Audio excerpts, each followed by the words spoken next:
भारत के राजस्थान राज्य में स्थित एक अनोखा जिला जिसे इस साल 2023 में नया जिला घोषित किया गया, जिसका बुनियादी ढांचा काफी तेजी से विकसित हुआ। जी हाँ, हम बात कर रहे हैं बालाजी के नाम से जुड़ा हुआ एक जिला बलोत्रा। ये क्षेत्र पूर्व में जोधपुर रियासत का हिस्सा था और इंडस्ट्रियल पॉइंट ऑफ व्यू से काफी महत्वपूर्ण केंद्र भी रहा है।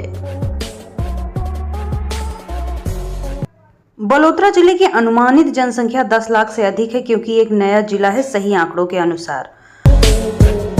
साक्षरता की बात की जाए तो 61 से 65% है, जो राज्य के औसत से भी कम है। क्षेत्रफल 6000 वर्ग किलोमीटर में ये फैला हुआ है। ये बाड़मेर और जोधपुर से अलग होकर बना एक नया जिला है। लिंग अनुपात की बात की जाए तो 1000 पुरुषों पे 930 महिलाएं हैं। पश्चिम में राजस्थान में स्थित है, थार रेगिस्तान की सीमा पर बसा है, जलवायु शुष्क है। इसके साथ पड़ोसी जिले की बात की जाए तो उत्तर में जोधपुर, दक्षिण में जालौर, पश्चिम में बाड़मेर, पूर्व में पाली है। प्रमुख तहसील की बात की जाए तो बलोत्रा, सिरधरी, बायतू, गुडामलानी, जसोल, पुरी, पचपदरा यहाँ की रिफाइनरी है। दोस्तों, कहानी यहीं नहीं खत्म होती, अभी भी बहुत कुछ है जिसे आपको जानना बहुत ज्यादा जरूरी है। तो चलिए शुरू करते हैं। गर्मियों में तापमान 45 डिग्री रहता है, सर्दियों में 5 डिग्री हो जाता है। इसके साथ ही मारवाड़ी संस्कृति यहाँ की आत्मा है। महिलाएं घाघरा ओढ़नी और पुरुष धोती कुर्ता पगड़ी पहनते हैं। वैसे तो आज के आधुनिक कल्चर में सब पूरा भारत, पूरी दुनिया एक ही जैसे कपड़े पहनता है, लेकिन यहाँ की परंपरा अभी भी मरी नहीं हुई। यहाँ के लोगों ने सजाया संवारा उन्हें रखा है। घाघरा ओढ़नी और धोती कुर्ता यहाँ पर प्रमुख रूप से पहना जाता है। इनकी मुख्य भाषा में उसे महिलाओं की वस्त्र को पोशाक कहा जाता है।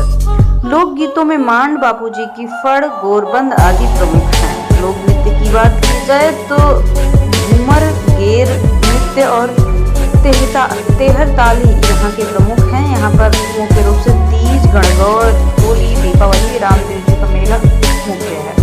खाने पीने के टाइम में आप इसको मिस नहीं कर सकते। दाल बाटी चूरमा, कट्टे की सब्जी, कढ़ी पकौड़ा, मिर्ची बड़ा, मूंग के लड्डू, बेसन के कट्टे और खट्टा मीठा सेव टमाटर काफी अच्छा और यहाँ का पसंदीदा भोजन है। लेकिन थोड़ा सोच समझ के खाइएगा, क्योंकि कभी कभी आपके दांत खट्टे भी हो सकते हैं। यहाँ का भोजन मसालेदार और देसी घी से भरपूर होता है।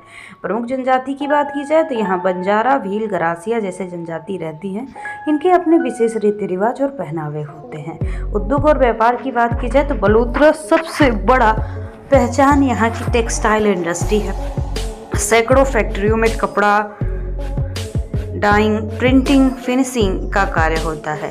बलोत्रा कपड़ा व्यापार भारत कहीं नहीं विश्व तक फैला हुआ है। स्कूलिंग की बात की जाए तो सरकारी और निजी विद्यालय की संख्या अच्छी खासी है। कला, विज्ञान और वाणिज्य यानी कि आर्ट, साइंस और कॉमर्स के कॉलेज यहाँ पर आपको मिल जाएंगे।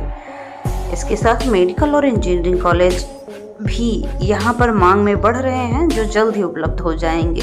इसके साथ यहाँ पर ब्लॉक प्रिंटिंग, डाइंग, बंदेज प्रिंटिंग की प्रमुख कलाएं यहाँ पर देखने को मिल जाएंगी। महिलाओं के द्वारा बनाए गए वस्त्रों पर कढ़ाई बड़ी कसीदेदार मिल जाएगी। कुर्सी की पेटी बांध लीजिए, क्योंकि अब यहाँ का हम वर्चुअल टूर घर बैठे करने वाले हैं, जिसमें नंबर 1 पे आता है बालाजी मंदिर, हनुमान जी। बलोत्रा शहर के केंद्र में स्थित ये मंदिर बहुत प्राचीन, श्रद्धालुओं के लिए महत्वपूर्ण मंदिर है। मंदिर में बालाजी की प्रतिमा जागृत अवस्था में मिलती है। यहाँ हर मंगलवार और शनिवार को भारी संख्या में भक्त आते हैं। नवरात्रि और रामनवमी पर विशेष आयोजन होता है। मंदिर की वास्तुकला राजस्थानी शैली की है। यहाँ हनुमान चालीसा का नियमित पाठ होता है। मंदिर प्रांगण बहुत शांत और आध्यात्मिक वातावरण से भरा हुआ है। यहाँ से प्रसाद में बूंदी और चूरमा दिया जाता है। मंदिर में श्रद्धालुओं के बैठने के लिए विशेष व्यवस्था बनाई गई है।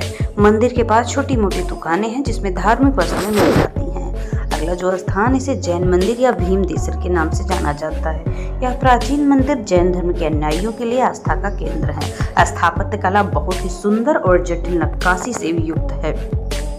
मुख्य मंदिर में पार्श्वनाथ की प्रतिमा, तीर्थ पर आने वाले जैन यात्री यहाँ के अनुयायी यहीं पर रुकते हैं। मंदिर परिसर में भोजनशाला, धर्मशाला की व्यवस्था बनी हुई है।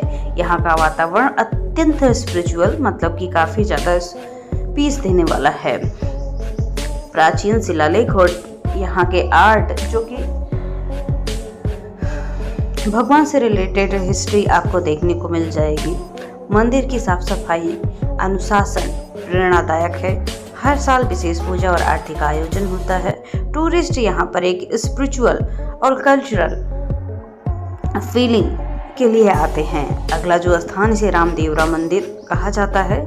ये स्थल रामदेव की समर्पित एक जगह है। हर साल भादों में यहाँ भव्य मेला लगता है। लाखों संख्या में श्रद्धालु पैदल यात्रा करते हैं। यहाँ का भक्ति संगीत और लोक भजन विशेष रूप से प्रसिद्ध है। मंदिर परिसर में सादगी और भक्ति का भाव वातावरण को पवित्र करता है। रामदेव जी को विशेष रूप से किसानों और व्यापारियों द्वारा पूजा जाता है। भक्त राम शपथ और जय बारी जैसे नारे लगाते हैं।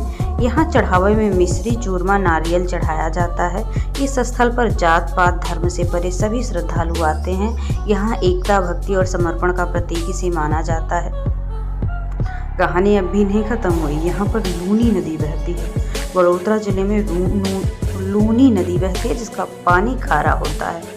इसके साथ यहाँ का आरटीओ कोड RJ39 पूर्व में बाड़मेर जिले के अंतर्गत ही से जाना जाता था।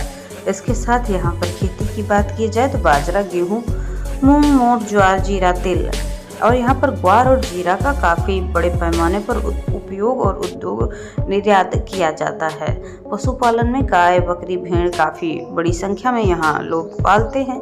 कुल जिले में गांवों की संख्या की बात की जाए तो बलोत्रा में 600 से मतलब 600 से अधिक गांव हैं। अभी इसकी कोई खास जानकारी अपडेट नहीं हुई, लेकिन मोटा मोटी आप समझ लीजिए। इन गांवों की जीवन शैली और परंपरा काफ़ी इंटरेस्टिंग है। मिट्टी के घर भी यहाँ पे आपको देखने को अब भी मिल जाएंगे। ऊंट गाड़ी जैसे दृश्य आप देख पाएंगे।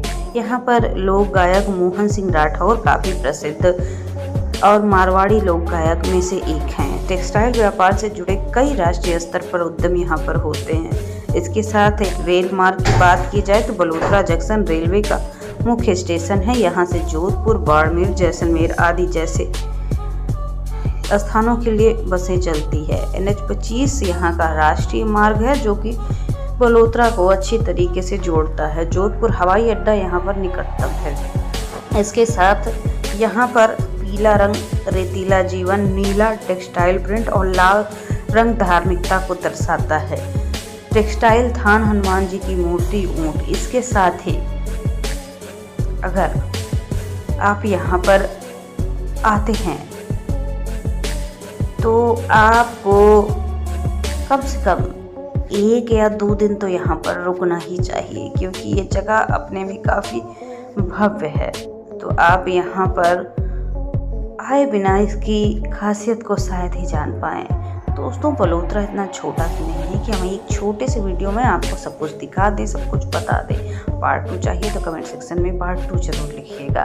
Thanks for watching. साथ ही ये बताना मत भूलिएगा कि आप ये वीडियो देश के किस जिले से, किस स्थान से, कहाँ से देख रहे हैं। अगर अगला वीडियो आपके शहर या फिर आपकी सिटी या फिर आपके प्रदेश या फिर जहाँ कहीं भी हो, किसी पर्टिकुलर जगह का अगर आपको वीडियो बनवाना है तो आप कमेंट सेक्शन में उस जगह का नाम जरूर लिखिएगा। हम अगला वीडियो वहीं का लाएंगे।